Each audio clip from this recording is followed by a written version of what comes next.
सर्वेभ्यो नमो नमः। आज हम जो 7वीं कक्षा का चौथा पाठ है हास्य बाल कवि सम्मेलनम, उसका हिंदी अनुवाद करेंगे। अभी हम पाठ को शुरू करते हैं। विविध वेशभूषाधारिणः चत्वारः बालकवयः मंचस्य उपरि उपविष्टाः सन्ति।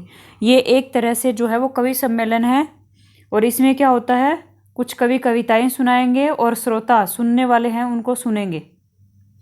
तो विविध वेशभूषा धारण है, अनेक प्रकार की वेशभूषा पहने हुए, चत्वारः चार बालक वय है, बालकों का समूह, मंचस्य मंच के ऊपर उपविष्टा संति बैठे हुए हैं। अनेक प्रकार की वेशभूषा पहने हुए चार बालकों का समूह मंच के ऊपर बैठा हुआ है। अधः श्रोतारः हास्य कविता श्रवणाय उत्सुकाः सन्ति कोलाहलं च कुर्वन्ति। अधः नीचे, श्रोतारः सुनने वाले, श्रोता, हास्य कविता श्रवणाय हास्य कविता सुनने के लिए, उत्सुकाः उत्सुक संति हैं, यानी कि वो क्या जल्दी से जल्दी सुनना चाहते हैं। कोलाहलम शोर, च और कुर्वन्ति करते हैं और शोर करें। श्रोता क्या कर रहे हैं, शोर कर रहे हैं। संचालक है, संचालक कहता है अलम कोलाहलेन, बस करो शोर मत करो। अद्य परम हर्षस्य अवसर है, अद्य आज परम अत्यधिक हर्षस्य खुशी का अवसर है। यत् कि अस्मिन् कवि सम्मेलने काव्यहन्तारः कालयापकाश्च भारतस्य हास्य कवि धुरन्धराः समागताः सन्ति। अस्मिन् काव्य सम्मेलने, अस्मिन् इस काव्य सम्मेलन में काव्यहन्तारः काव्य को नष्ट करने वाले, कालयापकाश्च और समय को बर्बाद करने वाले, भारतस्य भारत के हास्य कवि धुरंधरा, हास्य कविता में धुरंधर यानी कि मजाक की जो कविताएं करते हैं उनमें निपुण, समागताः सन्ति आए हुए हैं। एहि करतल ध्वनिना वयम एतेषां स्वागतम कुर्मः, एहि आइए, करतल ध्वनिना तालियों की आवाज़ से, वयम हम सब, एतेषां इनका, स्वागतम कुर्मः स्वागत करते हैं। ऐसा वो कहता है। कौन कहता है, संचालक कहता है। तो गजाधर है, गजाधर कवि कहता है सर्वेभ्यो अरसिकेभ्यो नमो नमः, सर्वेभ्यो सभी, अरसिकेभ्यो जिनमें रस नहीं है उनको नमो नमः नमस्कार। रस नहीं का मतलब क्या है, जिनको कोई किसी चीज़ में मज़ा ही नहीं आता उनको नमस्कार। प्रथमम तावद अहम आधुनिकम वैद्यम उद्दिश्य स्वकीयम काव्यम श्रावयामि। प्रथमम सबसे पहले, तावत तो अहम मैं, आधुनिकम वैद्यम आधुनिक जो डॉक्टर होता है, मॉडर्न डॉक्टर है, उसको उद्देश्य लेकर के स्वकीयम अपने काव्यम श्रावयामि अपनी कविता को सुनाता हूँ। तो वो क्या सुनाता है, वैद्यराज नमस्तुभ्यम यमराज सहोदर है, यमस्तु हरति प्राणान वैद्य प्राणान धनानि च।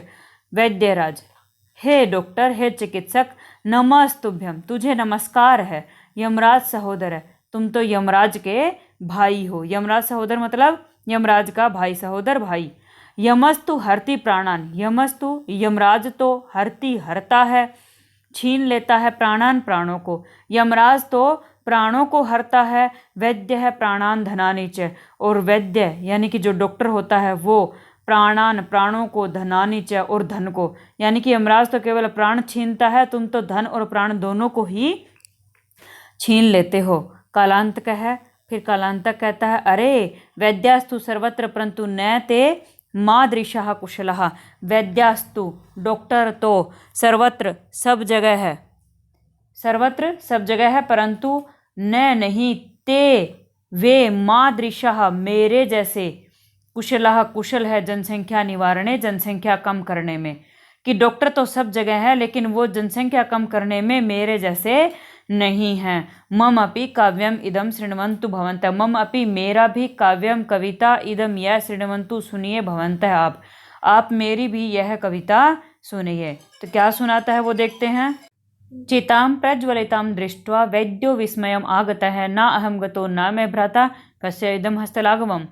कालांतक क्या कविता सुनाता है, चितां चिता को, चिता मतलब चिता को, प्रज्वलितां जलती हुई, दृष्ट्वा देख कर, वैद्यो डॉक्टर, विस्मयम आगत है हैरान हो गया। चिता को जलती हुई देखकर डॉक्टर हैरान हो गया। न नहीं, अहम मैं, गतो गया, ना तो मैं गया, न मैं भ्राता, न नहीं मैं भ्राता मेरा भाई गया, ना तो मैं गया ना ही मेरा भाई गया। कस्य किसका, इदम यह, हस्त लाघवम हाथ की सफाई, ये किसके हाथ की सफाई है। कौन कहता है ये, कालांतक कहता है कि डॉक्टर ने जलती हुई चिता को देखा और वो क्या सोचता है, ना तो मैं गया ना ही मेरा भाई गया, तो ये किसके हाथ की सफाई है। सर्वे पुनः हसंती, सब दोबारा हंसते हैं। तुंदिल है, फिर तुंदिल यानी कि पेटू कहता है, क्या तुंदस्य ऊपरी हस्तम आवर्तयन, तुंदस्य ऊपरी पेट के ऊपर हस्तम हाथ आवर्तयन फेरा, उसने पेट के ऊपर हाथ फेरा और क्या कहा, तुंदिलो अहम भो, भो हो अरे तुंदिलो अहम, अहम मैं, तुंदिलो पेटू हूँ, मैं पेटू हूँ। मम अपि इदम काव्यम श्रूयताम, मम अपि मेरा भी, इदम यह काव्यम कविता श्रूयताम सुनिए, मेरी भी यह कविता सुनिए, जीवने धार्यताम च, और जीवन में धारण करिए। क्या कविता सुनाता है वो, परान्नम प्राप्य दुर्बुद्धे माँ शरीरे दयाम कुरु, परान्नम दुर्लभम लोके शरीराणी पुनः पुनः, पर अन्नम दूसरे का अनाज, प्राप्य प्राप्त करके, दुर्बुद्धि हे दुष्ट बुद्धि वालों, दूसरे का अनाज प्राप्त करके, माँ शरीरे दयाम कुरु, माँ मत शरीरे शरीर पर दयाम कुरु दया करो, अगर दूसरे का अनाज मिल रहा है तो शरीर पर दया मत करो। परा अन्नम दुर्लभम लोके, पर अन्नम दूसरे का अनाज, दुर्लभम दुर्लभ है, लोके संसार में, संसार में दूसरे का अनाज दुर्लभ है, दुर्लभ मतलब मुश्किल से मिलने वाला है। शरीराणी पुनः पुनः, शरीर तो बार बार मिल जाता है। सर्वे पुनः अट्टाहसम कुर्वन्ति, और सब फिर दोबारा से जोर जोर से हंसते हैं। फिर चार्वाक है, चार्वाक कहता है, आम आम हाँ हाँ, शरीरस्य पोषणम सर्वथा उचितम एव, शरीरस्य शरीर का पोषणम पोषण सर्वथा सब प्रकार से उचितम एव उचित ही है, शरीर का पोषण तो सब प्रकार से उचित ही है। यदि धनम न अस्ति तदा ऋणम कृत्वा पौष्टिक पदार्थ एव भोक्तव्य है, यदि धनम धन न अस्ति नहीं है, यदि धन नहीं है, तदा तब ऋणम ऋण कर्ज कृत्वा करके भी पौष्टिक है पदार्थ है, पौष्टिक पदार्थ एव ही भोक्तव्य खाना चाहिए।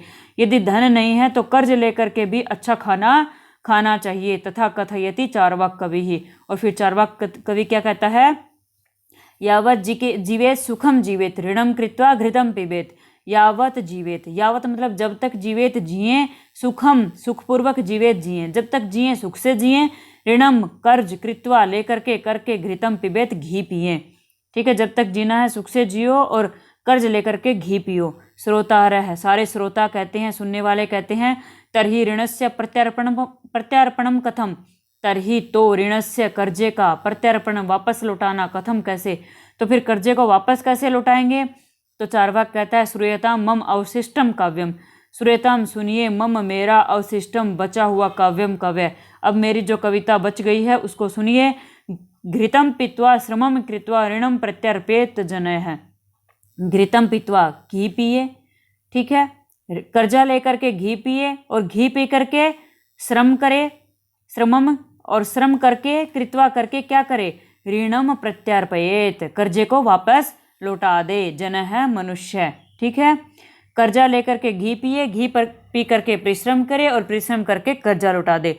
काव्य पाठ श्रवणेन उत्प्रेरित एक बालको अपि आशु कवितां रचयति हासपूर्वकं च श्रावयति।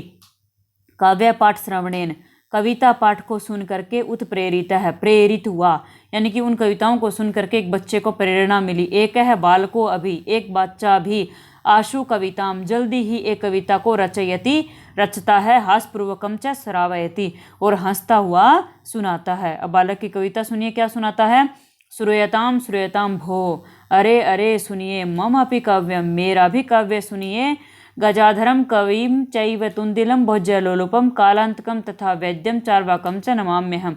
गजाधरम कविम, गजाधर कवि को, चैव और ही, तुंदिलम, तुंदिल कौन है, पेटू, भोज्यलोलुपम भोजन का जो लालची पेटू है उसको, कालांतकम यमराज को, तथा वैसे ही वैद्यम डॉक्टर को, चार्वाकम च और चार्वाक को, नमामि अहम मैं नमस्कार करता हूँ, यानी वो उन सबको नमस्कार करता है। काव्यम श्रावयित्वा और कविता श्रावयित्वा सुना करके, हा हा हा हा हा हा इति कृत्वा हसति ऐसा करके हंसता है। अन्ये चापि हसन्ति, अन्य दूसरे, च अपि और भी, हसन्ति हंसते हैं। सर्वे गृहम गच्छन्ति और सब घर जाते हैं। इस प्रकार हमने ये जो 7वीं कक्षा का चौथा पाठ है हास्य बाल कवि सम्मेलनम, उसका हिंदी अनुवाद किया। अगर आपको हमारी वीडियो पसंद आए तो लाइक शेयर और सब्सक्राइब कीजिए। इससे संबंधित जो भी सुझाव हैं वो आप हमारे कमेंट बॉक्स में लिख सकते हैं। धन्यवाद।